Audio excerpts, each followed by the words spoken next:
Hello everyone. Daily current affair series में आज हम लोग देखेंगे 22 से 24 जनवरी 2025 के करंट अफेयर। तो आते हैं आज के पहले करंट अफेयर पे। 85th अखिल भारतीय पीठासीन अधिकारी सम्मेलन all India presiding officers conference किस शहर में आयोजित हुआ। मैं यहाँ पे ऑप्शन नहीं पढ़ूंगा, सीधे आंसर बताते हुए चलूँगा। तो ऑप्शन है आपका यहाँ पे सही आंसर होगा पटना। 85th अखिल भारतीय पीठासीन अधिकारी सम्मेलन किस शहर में आयोजित हुआ। तो ऑप्शन है आपका यहाँ पे सही आंसर होगा पटना में। अब यहाँ से कुछ इंपॉर्टेंट पॉइंट देख लेते हैं। सबसे पहले जो 85th all India presiding officers conference हुआ, कहाँ पे हुआ? पटना में हुआ। AIPOC का मतलब क्या हुआ? All India presiding officers conference. और इसमें 5 रिजोल्यूशन को एडॉप्ट किया गया। और ये बात किसने बताया? तो लोकसभा के अध्यक्ष हैं श्री ओम बिरला जी। इन्होंने इन्फॉर्म किया that the 85th All India Presiding Officers Conference has adopted 5 resolutions। कौन कौन से हैं? तो पहला आपका है ट्राइब्यूट्स टू फाउंडिंग फादर्स। दूसरा आपका है respect for value in constitution. तीसरा आपका है barrier free and orderly debates. चौथा आपका है celebration of 75th year of constitution. पांचवा आपका है यूज ऑफ डिजिटल टेक्नोलॉजी। ये आपको याद रखना है, एग्जाम में आपसे पूछ सकता है कि कौन सा 5 रिजोल्यूशन में नहीं है। तो ये सब आपको पता होना चाहिए। अगले क्वेश्चन पे आते हैं। कौन सा शहर यातायात घने क्षेत्रों में सड़कों पर भीड़ कम करने के प्रयास में भीड़ भाड़ मूल्य निर्धारण लागू करने वाला संयुक्त राज्य अमेरिका का पहला शहर बन गया? तो गिवन ऑप्शन में ऑप्शन सी आपका यहाँ पे सही आंसर होगा न्यूयॉर्क। कौन सा शहर यातायात घने क्षेत्रों में सड़कों पर भीड़ कम करने के प्रयास में भीड़ भाड़ मूल्य निर्धारण लागू करने वाला संयुक्त राज्य अमेरिका USA का पहला शहर बन गया? तो ऑप्शन सी आपका यहाँ पे सही आंसर होगा न्यूयॉर्क। और कुछ ऐसा ही पहल सिंगापुर में इम्प्लीमेंट हुआ था 1975 में, लंदन में 2003 में, स्टॉकहोम में 2006 में और मिलान में 2008 में। अगले क्वेश्चन पे आते हैं। भारतीय प्राकृतिक रबर के वैश्विक मूल्य को बढ़ाने और टिकाऊ उत्पादन को बढ़ावा देने के लिए रबर बोर्ड ने ISNR नामक एक पहल शुरू की है। अब आपसे पूछ रहा है कि ISNR का मतलब क्या है? तो इसका मतलब क्या हुआ? Indian sustainable natural rubber. Option B आपका यहाँ पे सही आंसर होगा।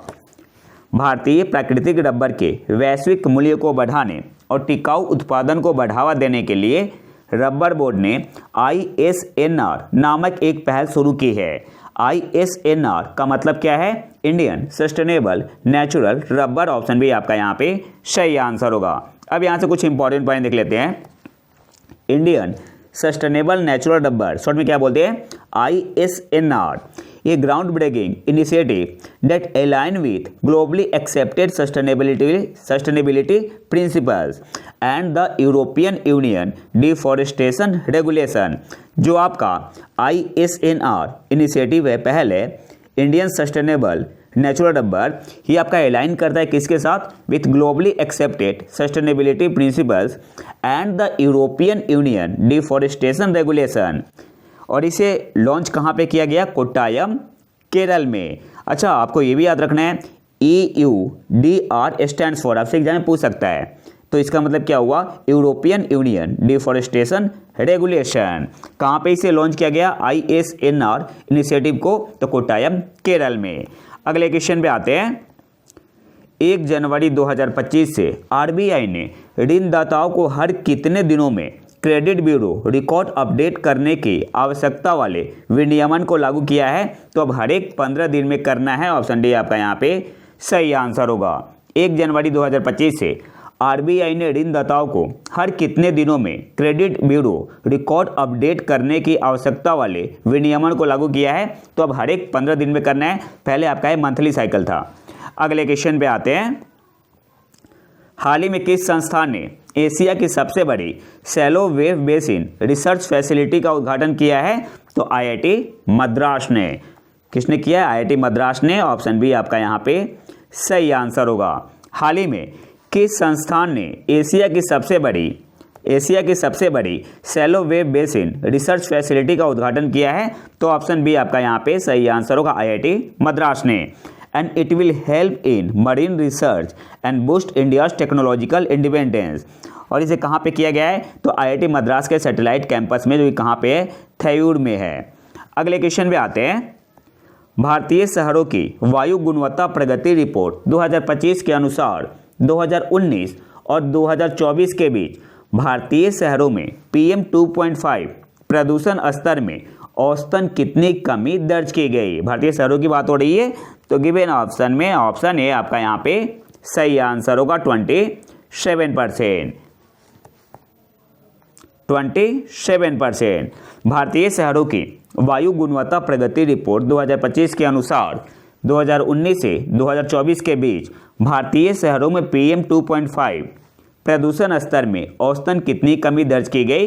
तो ऑप्शन है आपका यहाँ पे सही आंसर होगा 27%। अब यहाँ से कुछ इंपॉर्टेंट पॉइंट देख लेते हैं।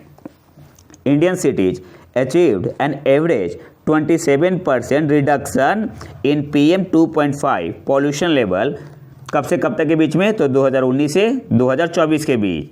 इसके अलावा with those under NCAP alone recording a 24% decline, ये आपका रिपोर्ट में बताया गया है। अच्छा, यहाँ पे NCAP का मतलब क्या हुआ? नेशनल क्लीन एयर प्रोग्राम, और इसमें आपका 131 सिटी है।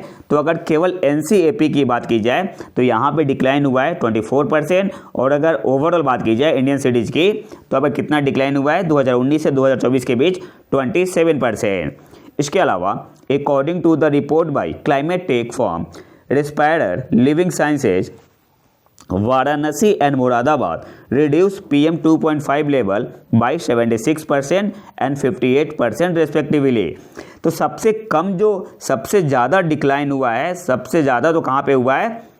ये आपका हुआ है वाराणसी में। सबसे ज़्यादा रिड्यूस कौन से शहर में हुआ है? वाराणसी में। ये इंपॉर्टेंट है, सबसे ज़्यादा रिड्यूस्ड कहाँ पे हुआ, कौन से शहर में हुआ है? तो वाराणसी में। कितना? 76%।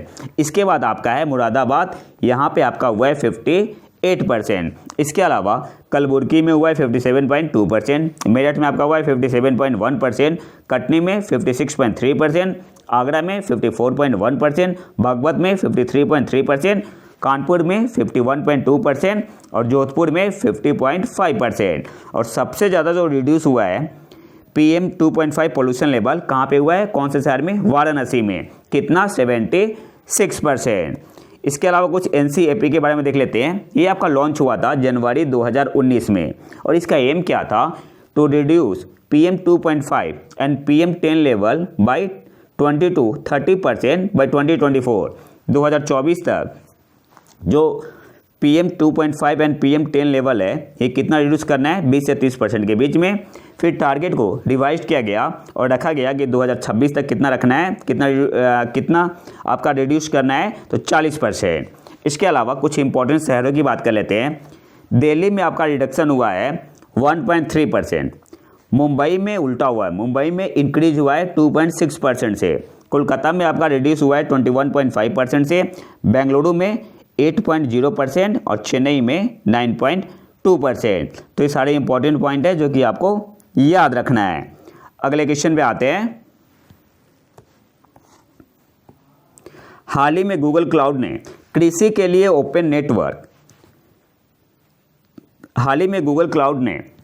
लिए ओपन नेटवर्क के लिए किस राज्य सरकार के साथ साझेदारी की है? तो उत्तर प्रदेश के साथ। ऑप्शन सी आपका यहाँ पे सही आंसर होगा। अब इसे कुछ डिटेल में देख लेते हैं। The UP government has signed an MOU with Google Cloud India to launch the Gemini powered and beacon enable Uttar Pradesh open network for agriculture. तो ऑप्शन सी आपका यहाँ पे सही आंसर होगा, उत्तर प्रदेश। इसके अलावा गूगल क्लाउड इंडिया के उपाध्यक्ष विक्रम सिंह बेदी ने कहा, डिजिटल पब्लिक इंफ्रास्ट्रक्चर, शॉर्ट में से बोलते हैं DPI के रूप में डिजाइन किया गया है। ये जो आपका है उत्तर Pradesh open network for agriculture, इसे DPI यानी डिजिटल पब्लिक इंफ्रास्ट्रक्चर के रूप में डिजाइन किया गया है। यह कृषि के लिए EI का लाभ उठाने वाली भारत की पहली राज्य स्तरीय पहल है, जो कृषि पारिस्थितिकी तंत्र को डिजिटल बनाने में एक नया मील का पत्थर है। अगले क्वेश्चन पे आते हैं। हाल ही में नवाब सलाम किस देश के प्रधानमंत्री बने हैं? तो गिवन ऑप्शन में ऑप्शन बी आपका यहाँ पे सही आंसर होगा, लेबनान। हाल ही में नवाफ सलाम किस देश के प्रधानमंत्री बने हैं? तो लेबनान के। अच्छा, हाल ही में नए प्रेसिडेंट भी बने हैं यहाँ पे, उनका नाम क्या है? लेबनान के प्रेसिडेंट कौन बने हैं? तो उनका नाम है Joseph on. Joseph on army general थे पहले। अगले क्वेश्चन पे आते हैं, नेपच्यून मिसाइल किस देश द्वारा विकसित की गई है? तो आपका यूक्रेन के द्वारा, ऑप्शन डी आपका यहाँ पे सही आंसर होगा। और इसका मैक्सिमम रेंज कितना है? 300 किलोमीटर। अगले क्वेश्चन पे आते हैं, शोधकर्ताओं ने किस राज्य से 2 दुर्लभ ऑर्डर न्यूरोपेटेरा प्रजातियां ग्लेनोक्रिसा जेलेनिका और इंडोफेनेस बारबारा पाई है? तो आपका केरल से, ऑप्शन है आपका यहाँ पे सही आंसर होगा। शोधकर्ताओं ने किस राज्य से 2 दुर्लभ ऑर्डर न्यूरोपेटेरा स्पीसीज कौन से है? ग्लेनोक्रिसा जेलेनिका और इंडोफेनेस बारबारा पाई है? तो केरल से, ऑप्शन है आपका यहाँ पे सही आंसर होगा। अगले क्वेश्चन पे आते हैं, भारतीय नौसेना के लिए हाल ही में लॉन्च किए गए दूसरे बहुउद्देशीय जहाज मल्टीपर्पस वेसल का नाम क्या है? तो ऑप्शन बी आपका यहाँ पे सही आंसर होगा, INS उत्कर्ष। भारतीय नौसेना के लिए हाल ही में लॉन्च किए गए दूसरे मल्टीपर्पस वेसल का नाम क्या है? INS उत्कर्ष। ऑप्शन बी आपका यहाँ पे सही आंसर होगा। इसके अलावा इसे डेवलप किसने किया है? इसे डेवलप किया L&T ने। किसने बनाया इसे? L&T ने। और पहला कौन सा था? INS समर्थक। पहला कौन सा था? INS समर्थक। तो ये 3 इंपॉर्टेंट पॉइंट है जो कि आपको याद रखना है। अगले क्वेश्चन पे आते हैं, एशिया के सबसे बड़े एरो शो एरो इंडिया 2025 का 15वां संस्करण कहाँ आयोजित किया जाएगा? तो आपका जो एरो इंडिया 2025 होगा, ये कौन सा एडिशन है? 15th एडिशन है, 15वां संस्करण है। कहाँ पे होगा? बेंगलुरु कर्नाटक में होगा, 10 फरवरी से 14 फरवरी 2025 तक। तो गिवन ऑप्शन में ऑप्शन सी आपका यहाँ पे सही आंसर होगा। अच्छा, सबसे इंपॉर्टेंट चीज, इसकी थीम क्या है? The runway to a billion opportunities. इसकी थीम क्या है? The runway to a billion opportunities. और यहाँ से 2 पॉइंट आपको याद रखना है। जो फर्स्ट 3 डे होगा इस इवेंट का, वो क्या होगा? बिजनेस डे का होगा। और 13 और 14 को जो होगा पब्लिक डे होगा। तो इस पॉइंट को भी आपको याद रखना है, स्टेटमेंट बेस्ड क्वेश्चन में पूछ सकता है। अगले क्वेश्चन पे आते हैं, भारत का जैविक कृषि क्षेत्र विकास के लिए तैयार है जिसका कुल निर्यात मूल्य किस वर्ष तक 20,000 करोड़ रुपए तक पहुंचने का अनुमान है? तो नेक्स्ट 3 ईयर में, ऑप्शन है आपका यहाँ पे सही आंसर होगा, यानी 2028 तक। ऑप्शन है आपका यहाँ पे सही आंसर होगा। और ये बातें किसने कही? तो हाल ही में श्री पीयूष गोयल जी ने लॉन्च किया 8वां एडिशन, किसका? 8th edition of national programme for organic production का, NPOP शॉर्ट में इसे बोलते हैं। कहाँ पे? नई दिल्ली में। तो इन्होंने यहाँ पे ये बात कही कि भारत का India's total export value of organic farming has the potential to reach ₹20,000 crore in the next 3 years, यानी 2028 तक। अगले क्वेश्चन पे आते हैं, किस कंपनी ने भूटान में पुनात सांगजू 2 जल विद्युत परियोजना की 2 इकाइयों को सफलतापूर्वक चालू करके मील का पत्थर हासिल किया है? तो किसने किया है? भेल ने। भेल का मतलब क्या हुआ? Bharat heavy electricals. Option C आपका यहाँ पे सही आंसर होगा। किस कंपनी ने भूटान में पुनात सांगचू 2 जल विद्युत परियोजना की 2 इकाइयों को सफलतापूर्वक चालू करके मील का पत्थर हासिल किया है? तो भेल ने। ऑप्शन सी आपका यहाँ पे सही आंसर होगा। अब यहाँ से कुछ इंपॉर्टेंट पॉइंट देख लेते हैं। जो आपका परियोजना है ये आपका ग्रीनफील्ड हाइड्रो प्रोजेक्ट है, और ये कहाँ पे लोकेटेड है? Located in the Wangdu district of western Bhutan. और इसमें आपका इंस्टॉल किया गया है फ्रांसिस टरबाइन, ये भी याद रखना है। इसमें आपका इंस्टॉल किया गया इस प्रोजेक्ट में फ्रांसिस टरबाइन। अगले क्वेश्चन पे आते हैं, रिसर्चर्स एट विच इंस्टीट्यूशन। अच्छा, इसको मैंने इसलिए इंग्लिश में रखा है कि हिंदी में कुछ थोड़ा सा अजीब सा वर्ड निकल रहा था। Researchers at which institution have integrated two dimensional semiconductor, जिसे बोलते हैं 2D सेमीकंडक्टर्स, जिसे बोलते हैं कोलाइडल क्वांटम वेल्स, शॉर्ट में से बोलते हैं CQW, with dielectric meta surface resonators to achieved unprecedented emission, यानी अभूतपूर्व उत्सर्जन, line narrowing and long range photon transport at room temperature for on-chip photonic quantum information processing। अब देखो question क्या आपसे पूछ रहा है कि किस संस्थान के शोधकर्ताओं ने इंटीग्रेट किया है 2D सेमीकंडक्टर जिसे कहते हैं कोलाइडल क्वांटम वेल CQW और किसके साथ with dielectric meta surface resonator MSR to achieve unprecedented emission, line narrowing and long range photon transport at room temperature for on-chip photonic quantum information processing। तो ये आपका किया है किसने, IISc Bengaluru ने। ऑप्शन बी आपका यहाँ पे सही आंसर होगा। ऑप्शन बी आपका यहाँ पे सही आंसर होगा, IISc। अच्छा, जो ये रिसर्चर की टीम थी इसे लीड किसने किया था, तो लीड बाई प्रोफेसर जयदीप के बासु। ये IISc डिपार्टमेंट ऑफ फिजिक्स से है, तो ये पूछ सकता है एग्जाम में। अगले क्वेश्चन पे आते हैं। इंटरपोल ने हाल ही में अपना पहला सिल्वर नोटिस लॉन्च किया है जिसका उद्देश्य सीमाओं के पार लूटी गई संपत्ति का पता लगाना है। आपसे पूछ रहा है कि सिल्वर नोटिस का क्या अर्थ है। क्वेश्चन थोड़ा लंबा हो गया है, इस लाइन का कोई मतलब है नहीं। सिंपली आपसे पूछ रहा है कि इंटरपोल ने हाल ही में अपना पहला सिल्वर नोटिस लॉन्च किया है। इस सिल्वर नोटिस का क्या अर्थ है, तो गिवन ऑप्शन में ऑप्शन है आपका यहाँ पे सही आंसर होगा। इसे आपराधिक गतिविधियों से जुड़ी संपत्तियों का पता लगाने में देशों की सहायता के लिए डिजाइन किया गया है। सिल्वर नोटिस का क्या अर्थ है, तो इसे आपराधिक गतिविधियों जैसे आपका फ्रॉड हुआ, करप्शन हुआ, ड्रग्स ट्रैफिकिंग हुआ से जुड़ी संपत्तियों का पता लगाने में देशों की सहायता करने के लिए डिजाइन किया गया है। ये आपका आता है सिल्वर नोटिस में। और जो ऑप्शन बी है यहाँ पे, यह आपराधिक जांच में व्यक्तियों से संबंधित अतिरिक्त जानकारी एकत्र करता है। ये आपका होता है ब्लू नोटिस। ये आपका होता है ब्लू नोटिस। और जो सी है, यह अज्ञात शवों के बारे में जानकारी मांगता है, इसे बोलते हैं ब्लैक नोटिस। और जो चौथा आपका है, यह आपराधिक तरीकों और तकनीकों पर जानकारी साझा करता है, तो इसे बोलते हैं पर्पल नोटिस इसे बोलते हैं। अगले क्वेश्चन पे आते हैं। भारत से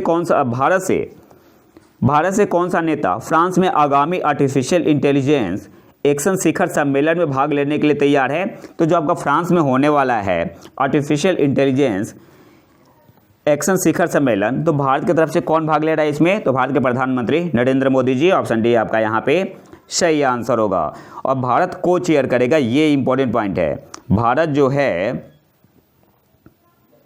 फ्रांस जो है को चेयर करेगा किसके साथ, इंडिया के साथ। ये इंपॉर्टेंट पॉइंट है, आपको याद रखना है। इसके अलावा इन्होंने ट्रंप को भी इन्वाइट किया है, ट्रंप को और एलोन मस्क को भी। अगले क्वेश्चन पे आते हैं। झुंड ड्रोन का मुकाबला करने के लिए डिजाइन की गई भारत की पहली स्वदेशी सूक्ष्म मिसाइल प्रणाली का नाम क्या है, तो भार्गवास्त्र। ऑप्शन सी आपका यहाँ पे सही आंसर होगा। झुंड ड्रोन का मुकाबला करने के लिए डिजाइन की गई भारत की पहली स्वदेशी सूक्ष्म मिसाइल प्रणाली का नाम क्या है, तो ऑप्शन सी आपका यहाँ पे सही आंसर होगा, भार्गवास्त्र। ऑप्शन सी आपका यहाँ पे सही आंसर होगा। और इसको डेवलप किसने किया है, भार्गवास्त्र को डेवलप किसने किया है, इकोनॉमिक एक्सप्लोजिव लिमिटेड ने। और इसका रेंज क्या है, तो ये टारगेट को हिट कर सकता है ओवर 2.5 किलोमीटर। अगले क्वेश्चन पे आते हैं। C-DOT ने wide band spectrum sensor ASIC chip विकसित करने के लिए किस संस्थान के साथ एक समझौते पर हस्ताक्षर किए हैं, तो गिवन ऑप्शन में ऑप्शन है आपका यहाँ पे सही आंसर होगा, IIT जम्मू और IIT मंडी। अब यहाँ से इसे डिटेल में देख लेते हैं। The centre for development of telematics, C-DOT इसे शॉर्ट में बोलते हैं, the premier telecom R&D centre of the department of telecommunication government of India has signed an agreement with IIT Mandi in collaboration with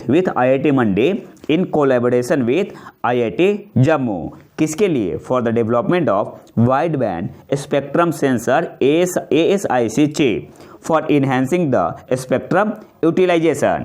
तो सारे important point है, आपको याद रखना है। और आज के आखिरी कंड फिर पे आते हैं। किस देश ने दुर्लभ पृथ्वी तत्वों रेयर अर्थ एलिमेंट के पर्यावरण अनुकूल निष्कर्षण के लिए इलेक्ट्रोकाइनेटिक माइनिंग विकसित किया है, तो ये आपका चीन ने किया है। ऑप्शन बी आपका यहाँ पे सही आंसर होगा। किस देश ने रेयर अर्थ एलिमेंट के पर्यावरण अनुकूल निष्कर्षण के लिए इलेक्ट्रोकाइनेटिक माइनिंग विकसित किया है? तो चीन ने। ऑप्शन बी आपका यहाँ पे सही आंसर होगा। इसके अलावा आपसे एग्जाम में फुल फॉर्म भी पूछ सकता है, जो ईकेएम टेक्नोलॉजी है, तो ईकेएम का मतलब क्या हुआ? Electrokinetic mining. तो ये तो था हमारा आज का लेक्चर। अगर आपको इसका पीडीएफ चाहिए तो आप हमारे टेलीग्राम चैनल प्रतीक IQ करंट अफेयर को ज्वाइन कर सकते हैं। और अगर आपको जनवरी 2024 से लेके दिसंबर 2024 का पीडीएफ चाहिए तभी आप हमारे टेलीग्राम चैनल प्रतीक IQ करंट अफेयर को ज्वाइन कर सकते हैं। तो अगर वीडियो पसंद आए तो लाइक करें और चैनल को सब्सक्राइब जरूर कर लें। मिलते हैं नए वीडियो में नेक्स्ट टॉपिक के साथ। तब तक के लिए नमस्कार, जय हिंद।